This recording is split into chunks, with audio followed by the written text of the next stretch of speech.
कहानी शुरू होती है डिटेक्टिव विल से, जो एक क्राइम सीन की जांच के लिए मौके पर पहुंचता है। एक ऑफिसर उसे आगाह करता है, सर अपनी नाक ढक लीजिए, यहाँ की बदबू झेली नहीं जाएगी। अंदर जाते ही विलियम की नजर एक मोटे आदमी की लाश पर पड़ती है। पूरा कमरा खाने पीने के सामान से आटा पड़ा है, मानो उसने तब तक खाया जब तक उसका पेट फट न गया हो। ऑफिसर डेविड की नजर नीचे रखी एक बाल्टी पर जाती है, जिसमें उल्टी और मलमूत्र भरा है। ये साफ था कि ये सब उसकी अपनी मर्जी से नहीं हुआ, बल्कि जबरदस्ती कराया गया था। अब फोरेंसिक जांच से जो सामने आता है वो और भी चौंकाने वाला होता है। डॉक्टर बताते हैं उसके सिर पर बंदूक इतनी जोर से दबाई गई थी कि निशान बन गया। शायद यही वजह थी कि वो पेट फटने तक खाता रहा। रिपोर्ट के मुताबिक उसे लगातार 12 घंटे जबरदस्ती खिलाया गया, जिससे उसका गला सूज गया और आखिर में किसी ने उसके पेट पर लात मारी, जिससे उसकी आंतें बाहर आ गई। जब विलियम ये रिपोर्ट अपने सीनियर को सुनाता है तो उसे यकीन नहीं होता। सीनियर को लगता है शायद किसी को उस आदमी के मोटापे से चिढ़ थी, इसीलिए उसने उसे मार डाला।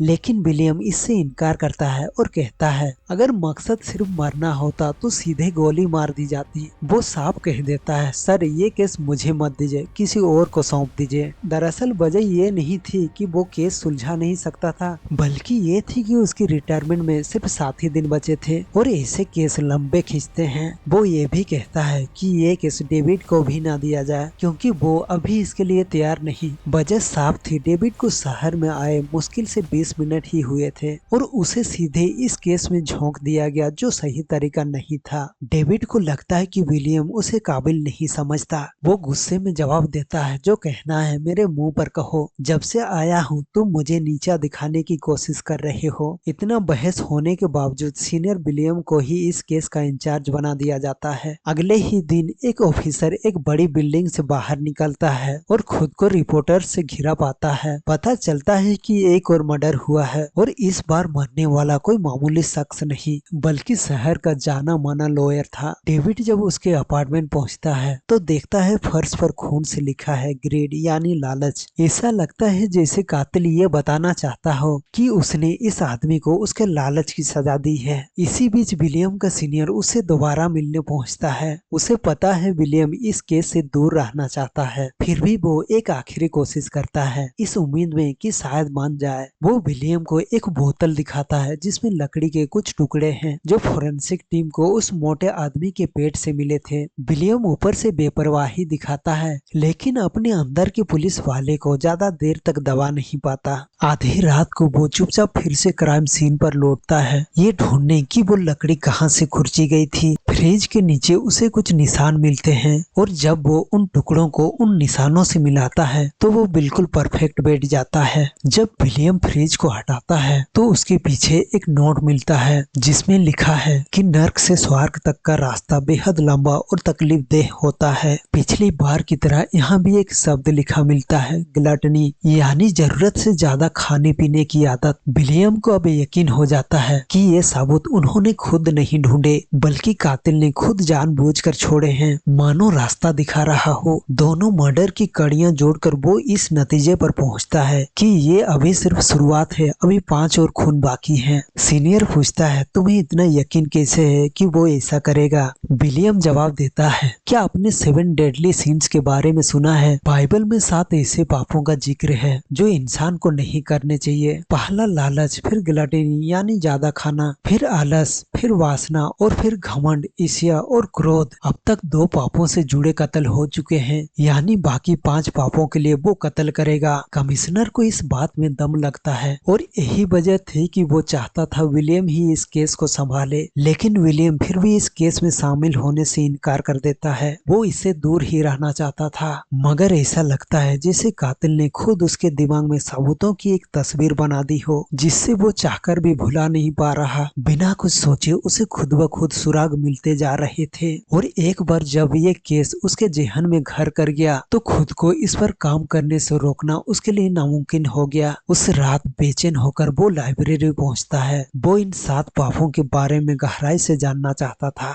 इसीलिए ऐसी किताबें निकालता है जो 600-700 साल पुरानी है। रात भर वो उन किताबों में डूबा रहता है, जो हिस्से काम के लगते हैं उनकी फोटोकॉपी निकालता है, फिर उन्हें एक लिफाफे में बंद करके चुपचाप डेविड के डेस्क पर रख कर निकल जाता है। दरअसल विलियम इस केस से इसलिए दूर रहना चाहता था क्योंकि वो शुरू से ही समझ गया था कि ये मामला बहुत पेचीदा होने वाला है। वो इस शहर से तंग आ चुका था, इंसाफ और इस खोखले सिस्टम पर से उनका पूरा भरोसा उठ चुका था। अगले दिन जब डेविड स्टेशन पहुंचता है तो उसे पता चलता है कि विलियम की डेस्क अब उसे मिल गई है। वो अभी बैठा ही था कि उसकी वाइफ ट्रेसी का कॉल आता है। डेविड उसे समझाता है कि ऐसे वक्त पर फोन नहीं करना चाहिए, लेकिन असल में ट्रेसी विलियम से बात करना चाहती थी। वो उसे रात के खाने पर बुलाती है क्योंकि इस शहर में वो नई थी और अकेली महसूस करती थी, और उसे लगा कि किसी ऐसे शख्स से मिलना जरूरी है जो उन्हें यहाँ ढलने में मदद कर सके। उस रात विलियम उनके घर जाता है। तीनों काफी देर तक बातें करते हैं, खूब हंसी मजाक होता है। इस मुलाकात का सबसे बड़ा ये होता है कि विलियम और डेविड के बीच का तनाव काफी हद तक खत्म हो जाता है। अब दोनों एक दूसरे को बेहतर समझने लगते हैं। खाने पीने के बाद डेविड केस की फाइलें निकालता है और दोनों बैठकर सोचने लगते हैं कि इस सीरियल किलर को कैसे पकड़ा जाए। विलियम कहता है कि कातिल हर कत्ल बहुत सोच समझ कर अंजाम दे रहा है। वो लोगों को कोई संदेश देना चाहता है, लेकिन बोलकर नहीं सजा देकर। डेविड भी सहमत होता है। उसका मानना है कि लोग अक्सर भगवान के डर से नहीं बल्कि सिर पर बंदूक तानने पर ही अपने गुनाहों को प्रायश्चित करते हैं। विलियम कहता है किसी एक तस्वीर को उठाओ और तब तक देखते रहो जब तक उससे जुड़ी हर संभावना खत्म न हो जाए। पूरी रात वो यही करते रहते हैं। सीधे तौर पर कुछ हाथ नहीं लगता, लेकिन विलियम को लगता है कि लॉयर की पत्नी शायद कुछ जरूरी बात बता सके, क्योंकि कातिल ने उसकी तस्वीर पर खून से एक चश्मा बनाया था। अगले दिन वो उससे मिलने जाते हैं। वो इतनी सहमी हुई थी कि तस्वीरें ठीक से देख नहीं पा रही थी, लेकिन जैसे ही उसकी नजर घर की एक पेंटिंग पर पड़ती है वो तुरंत कहती है ये पेंटिंग उल्टी लग रही है। रात को दोनों दोबारा उस अपार्टमेंट में पहुंचते हैं। पेंटिंग के आसपास की दीवार को बारीकी से खंगालते हैं, लेकिन शुरुआत में कुछ नहीं मिलता। डेविड कहता है शायद कातिल उन्हें गुमराह कर रहा है, लेकिन विलियम जवाब देता है ध्यान से देखो कुछ न कुछ जरूर होगा। फिर वो केमिकल पाउडर दीवार पर लगाता है, तभी कुछ उंगलियों के निशान उभर आते हैं। अब फोरेंसिक टीम से पता चलता है कि उन निशानों से कातिल ने एक मैसेज लिखा था।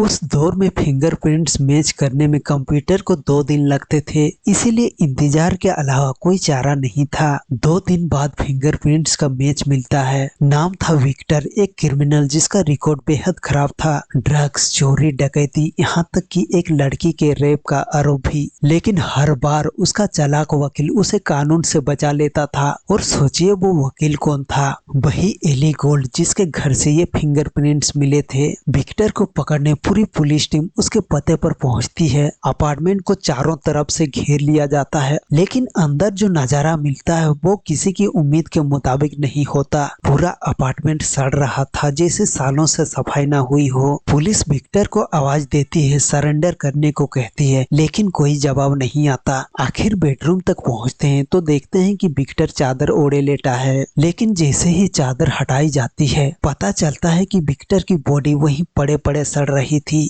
दीवार पर कातिल ने लिखा था स्थल यानी आलस, और इस बार की सजा सबसे भयानक थी। अंदर कुछ तस्वीरें मिलते हैं, एक फोटो सिर्फ 3 दिन पहले की और एक ठीक 1 साल पुरानी जब विक्टर को बेड में बांधा गया होगा। उसका शरीर गल कर बिस्तर से चिपक चुका था। तभी एक ऑफिसर जांच के लिए उसके चेहरे के पास पहुंचता है कि अचानक विक्टर चीख पड़ता है। सब चौंक जाते हैं, किसी को उम्मीद नहीं थी कि वो अब भी जिंदा है। उसे तुरंत हॉस्पिटल ले जाया जाता है। हालत इतनी गंभीर थी कि अब सिर्फ कोई चमत्कार ही बचा सकता था। बाद में डॉक्टर बताते हैं कि उसकी रीढ़ की हड्डी और मसल देखकर लगता है कि वो साल भर से बिल्कुल हिला डोला नहीं। खून में भारी मात्रा में ड्रग्स और एंटीबायोटिक मिले जो शायद उसे इन्फेक्शन से बचाने के लिए दिए गए थे। विलियम उससे बात करना चाहता है, लेकिन डॉक्टर बताते हैं इसका कोई फायदा नहीं। वो पहले ही अपनी जीभ काट चुका है और उसके चेहरे पर हल्की रोशनी भी पड़ी तो वो मर जाएगा। उन्होंने आज तक इतना दर्द किसी को सहते नहीं देखा था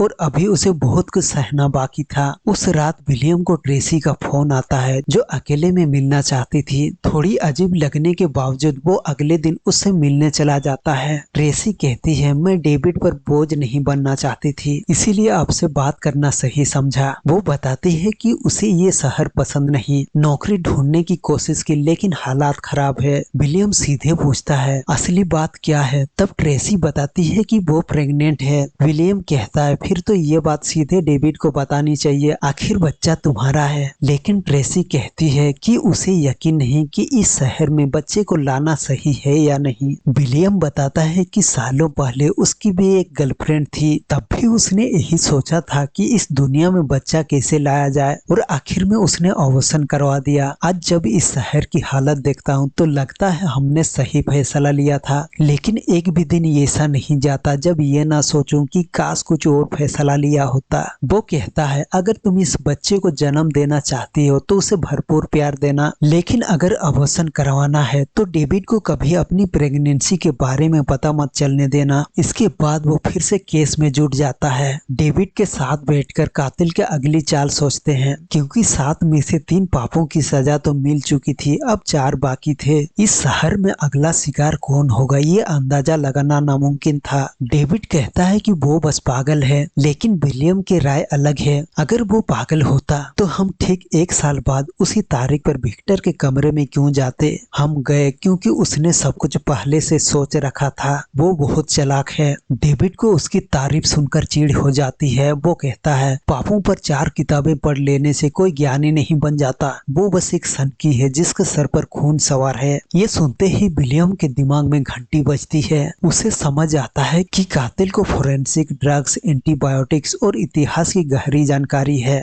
और ये उसने जरूर इससे जुड़ी किताबें पढ़कर हासिल की होगी। मतलब अगर ये पता लगा लिया जाए कि हाल ही में लाइब्रेरी से इन पर किताबें किसने इशू करवाई है तो शायद कातिल तक पहुंचा जा सकता है। अब जो वो करने वाले थे वो एक तरह से गैर कानूनी था। विलियम एक आदमी से मिलता है, टेबल के नीचे से कुछ पैसे थमाता है। वो आदमी कहता है, मुझे बस 1 घंटा दो, फिर यहीं मिलूंगा। इसके बाद विलियम डेविड को बताता है कि हर लाइब्रेरी में कुछ खास किताबों को मार्क किया जाता है और अगर कोई उन्हें इशू करता है तो उसका नाम अपने आप FBI के सिस्टम में दर्ज हो जाता है, ताकि कोई बम बनाना या सर्जरी जैसे खतरनाक चीजें सीखकर नुकसान न पहुंचा सके। कातिल ने भी यहाँ से बहुत किताबें पढ़ी होगी और अगर उसने एक भी गलत किताब उठाई तो उसका नाम लिस्ट में जरूर होगा। कुछ देर बाद वही आदमी वापस आता, लिस्ट थमाता है। उसमें कई नाम हैं जिन्होंने अजीबोगरीब विषय पर किताबें ली थी, लेकिन एक नाम सबसे ज्यादा शक के घेरे में आता है। वे उन्हें पकड़ने के लिए उसके घर पर जाते हैं। यहाँ डेविड दरवाजा खटखटाने में हिचकिचा रहा था। उसे डर था कहीं वो भाग न जाए। तभी विल की नजर उनकी तरफ आते एक आदमी पर पड़ती है। उन्हें देखते ही वो गोली चलाकर भाग निकलता है। डेविड उसका पीछा करता है, लेकिन वो बेहद तेज था। इमारतों से गिरते पड़ते किसी तरह पीछा करते हुए वो एक किनारे तक पहुंचता है जहां वो अकेला रह जाता है। डेविड का ध्यान भटकते ही कातिल उसके सिर पर हमला कर देता है। यहाँ किलर चाहता तो उसी पर डेविड को मार सकता था, लेकिन वो ऐसा नहीं करता, वहां से चला जाता है। डेविड गुस्से में भरा हुआ था, लेकिन विलियम समझाता है कि बिना अरेस्ट वारंट के उसके घर में घुसना ठीक नहीं होगा। ऐसा करने पर पुलिस को जवाब देना मुश्किल हो जाएगा। मगर डेविड उसकी एक नहीं सुनता, लात मारकर गेट तोड़ देता है। फिर एक औरत को पैसे देकर झूठ बुलवाता है ताकि पुलिस को लगे कि गोली की आवाज सुनकर ही वो यहाँ आए थे।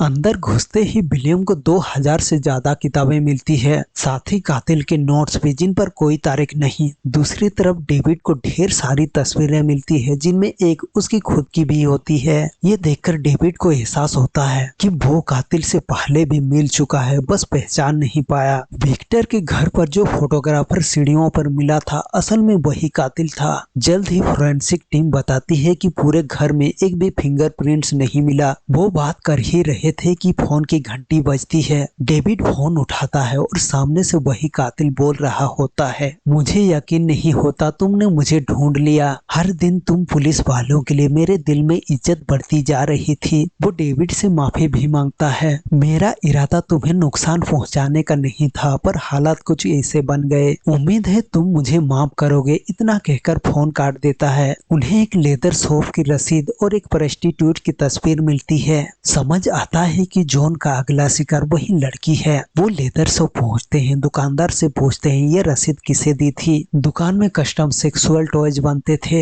और जब मालिक उस आदमी की मांग दिखाता है तो दोनों की आंखें फटी रह जाती है। एक स्ट्रेप ऑन जिसके आगे तेज धारदार चाकू लगा था, इससे पहले कि वो उस लड़की को ढूंढ पाते। खबर आती है कि एक बार में किसी का मर्डर हो चुका है। वहां पहुंचते हैं तो देखते हैं एक आदमी डर के मारे चिल्ला रहा है। बिस्तर पर उस लड़की की लाश पड़ी है जिसके साथ उस आदमी को जबरदस्ती संबंध बनाने को मजबूर किया गया था। दरवाजे पर लिखा था लॉस्ट, यानी उस लड़की का पाप ये था कि वो वासना की प्रतीक थी। पूछताछ में वो आदमी बताता है कि किसी ने उसके सिर पर बंदूक रखी और चाकू वाला वो टॉयज पहनने पर मजबूर किया। ये बताते वक्त उसकी रूह कांप रही थी, जिससे अंदाजा लगता है कि जॉन कितना क्रूर था। उस रात डेविड और विलियम खूब शराब पीते हैं ताकि ये सब कुछ देर के लिए भुला सकें। अगले दिन इमरजेंसी हेल्पलाइन पर कॉल आता है। एक और खून की खबर। विलियम क्राइम सीन पर पहुंचता है। एक लड़की की लाश मिलती है। दीवार पर प्राइड यानी घमंड लिखा है। डॉक्टर जब उसके चेहरे से पट्टी हटाते हैं तो पता चलता है कि जॉन ने उसके चेहरे की खाल नोच दी थी और नाक भी काट दी थी। एक हाथ में टेलीफोन और दूसरी में नींद की गोलियां देखकर विलियम समझ जाता है कि जॉन ने उसे जीने का मौका दिया था। वो फोन करके एम्बुलेंस बुला सकती थी, लेकिन जान बचने पर उसे इस बदसूरत चेहरे के साथ जीना पड़ता। उसका खूबसूरती का घमंड टूट जाता, इसलिए उसने जीने की बजाय मौत चुनी। विलियम कहता है अब सिर्फ दो पाप बाकी हैं, क्रोध और ईर्ष्या। मैं ये केस नहीं छोड़ूंगा। रिटायरमेंट के बाद भी इस पर काम करूंगा। या तो हम उसे पकड़ेंगे या वो उन्हें भी मार डालेगा और ये केस सालों तक चलता रहेगा। बात करते करते दोनों पुलिस स्टेशन पहुंचते हैं। एक आदमी उनका पीछा कर रहा होता है। वो आदमी आवाज देता है, लेकिन दोनों इतने व्यस्त थे कि सुन नहीं पाते। चलते चलते वो आदमी सीधे स्टेशन में घुस आता है और चिल्लाता है, डिटेक्टिव मैं यहाँ हूँ। अपने हाथ फैलाकर वो खून से सना शरीर दिखाता है। उंगलियां कटी हुई थी ताकि फिंगरप्रिंट से पहचान न हो सके। डेविड समझ जाता है ये जॉन है और तुरंत गिरफ्तार कर लेता है। जॉन के चेहरे पर कोई डर नहीं दिखता। वो कहता है मैं सब बताऊंगा, लेकिन पहले अपने वकील से बात करनी है। वकील बाद में बताता है कि उसका क्लाइंट अपने सारे गुनाह कबूल करने को तैयार है और बाकी दो लाशों के बारे में भी बताएगा, लेकिन शर्त यह है कि ये जानकारी सिर्फ डेविड और विलियम को ही दी जाएगी। यहाँ एक ऑफिसर कहता है लाशें सड़ भी जाए तो फर्क नहीं पड़ता, बस इस सनकी को जेल में डालना है। लेकिन वकील धमकाता है कि अगर ऐसा किया तो जॉन खुद को कोर्ट में मानसिक रूप से बीमार साबित कर देगा और सजा से बच जाएगा। विलियम पलटवार करता है, अगर तुमने ऐसा किया तो हम कोर्ट में कहेंगे तुम हमें ब्लैकमेल कर रहे हो। वकील उस बात से सहमत तो होता है, लेकिन कहता है कि तब बाकी दो बॉडीज कभी नहीं मिलेगी और प्रेस में बवाल मच जाएगा अगर पता चला कि पुलिस उन्हें ढूंढने में दिलचस्पी नहीं रखती। मजबूरन दोनों जॉन की शर्त मान लेते हैं। जॉन को कार में बिठाकर वो उसकी बताई लोकेशन की ओर निकलते हैं। डेविड पूछता है तुमने ये सब क्यों किया? जॉन जवाब देता है अगर तुम किसी के कंधे पर थपथपा कर कुछ कहो वो कभी नहीं सुनता, लेकिन अगर उसी कंधे पर हथौड़ा मार दो तो वो ध्यान देने पर मजबूर हो जाता है। मैंने भी यही किया और देखो अब सबकी नजर मुझ पर है। डेविड ताना मारता है ज्यादा खुश मत हो, 2 महीने में तुम जैसे सनकी को सब भूल जाएंगे। लेकिन जॉन को यकीन था कि ये काम करने के लिए उसे ऊपर वाले ने खुद चुना है। उसे पापियों को उनके पाप में डुबोकर मारने में मजा आता था। अब तक वो हर सवाल का जवाब आराम से दे रहा था, लेकिन जैसे ही डेविड कहता है तुमने मासूम लोगों को मारा है, जॉन का गुस्सा फूट पड़ता है। मासूम? उनमें कोई मासूम नहीं था। एक मोटा घिनौना आदमी जो खड़ा भी नहीं हो पाता था वो मासूम था। वो लॉयर जिसने पैसों के लिए जिंदगी भर झूठ बोला। वो लड़की जो अंदर से इतनी बदसूरत थी कि सुंदर न दिखने पर जीना बर्दाश्त नहीं कर सकती। विक्टर एक रेपिस्ट था, ड्रग्स बेचता था, बच्चों की जिंदगी बर्बाद करता था। उसकी हर सांस इस दुनिया के लिए जहर थी और वो बेसिया। ऐसी औरतें समाज में बीमारियां फैलाती है। मैंने बस वो गंदगी साफ की। जॉन आगे कहता है, पर मुझे पता है इसमें तुम्हारी गलती नहीं। हम रोज पाप होते देखते हैं पर कुछ नहीं करते, बस बर्दाश्त करते हैं क्योंकि ये सब आम हो गया है। लेकिन अब लोग नहीं सहेंगे, सब मुझे मसीहा कहेंगे। जो मैंने किया उसे समझेंगे और मुझे पूजेंगे। डेविड को लगता है ये पूरी तरह पागल हो चुका है। जॉन मुस्कुराते हुए कहता है, तुम्हें मुझे थैंक यू कहना चाहिए। ये सब खत्म होने के बाद सब तुम्हें याद रखेंगे। जल्द ही वो उस जगह पहुंचते हैं जो जॉन ने बताई थी। विलियम उसे गाड़ी से निकालकर आसपास खतरे की जांच करता है। जॉन कहता है समय हो गया है, वो अब आने वाला होगा।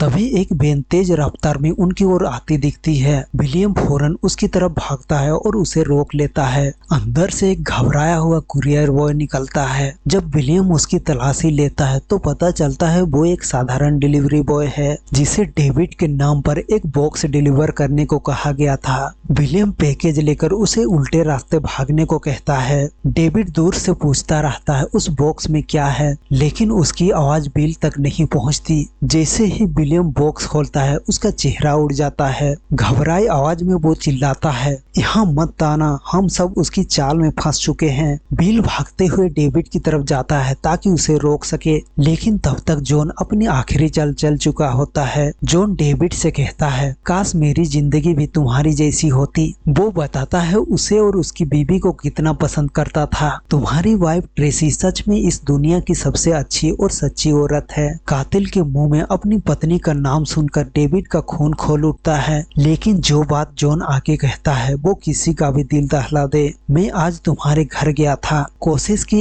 एक अच्छा इंसान बनूं, एक अच्छा पति बनूं, पर बन नहीं सका, इसीलिए एक निशानी अपने साथ ले आया। जानना चाहोगे क्या है? तुम्हारी पत्नी का खूबसूरत सिर। विलियम डेविड से कहता है, मुझे अपनी गन वापस दो, वो जानबूझकर तुम्हें भड़का रहा है। डेविड खुद इस पर यकीन नहीं करना चाहता, पूछता है बॉक्स के अंदर क्या था। विलियम के अंदर सच बताने की हिम्मत नहीं होती, बस किसी तरह उसे शांत करने की कोशिश करता है। जॉन आगे कहता है, मुझे तुम्हारी खुशहाल जिंदगी से जलन थी, ये मेरा पाप था। वो मुझे अपनी और अपने पेट में पल रहे बच्चे की जान की भीख मांग रही थी। बच्चे का जिक्र सुनते ही डेविड पूरी तरह टूट जाता है। उसे तो पता ही नहीं था कि उसकी पत्नी प्रेग्नेंट थी। जॉन उसकी ये हालत देखकर हंसने लगता है। विलियम समझाने की कोशिश करता है, वो यही चाहता है कि तुम उसे मार दो। अगर तुमने उसे मारा तो जो सच वो जानता है वो उसी के साथ चला जाएगा। डेविड को अब समझ आ चुका था कि बॉक्स में ट्रेसी का कटा हुआ सिर है। उसकी शक्ल याद करके उसकी आंखों में आंसू आ जाते हैं। वो कई बार ट्रिगर दबाने की कोशिश रोकता है, लेकिन जितना खुद को संभालता उतनी ही तकलीफ बढ़ती जाती है। उस एक पल में उसके अंदर सिर्फ नफरत बचती है और ये इतनी बढ़ जाती है कि डेविड का गुस्सा फूट पड़ता है। वो पूरी मैगजीन जॉन के सीने में उतार देता है। जॉन मर जाता है, लेकिन आखिर में वही होता है जो वो चाहता था। उसने डेविड जैसे इंसान को एक हथियारा बनने पर मजबूर कर दिया था और इस तरह उसने अपना आखिरी मास्टर प्लान पूरा कर लिया। और इसी के साथ ये फिल्म यहीं खत्म हो जाती है। ये वीडियो आपको कैसी लगी हमें कमेंट करके जरूर बताएं।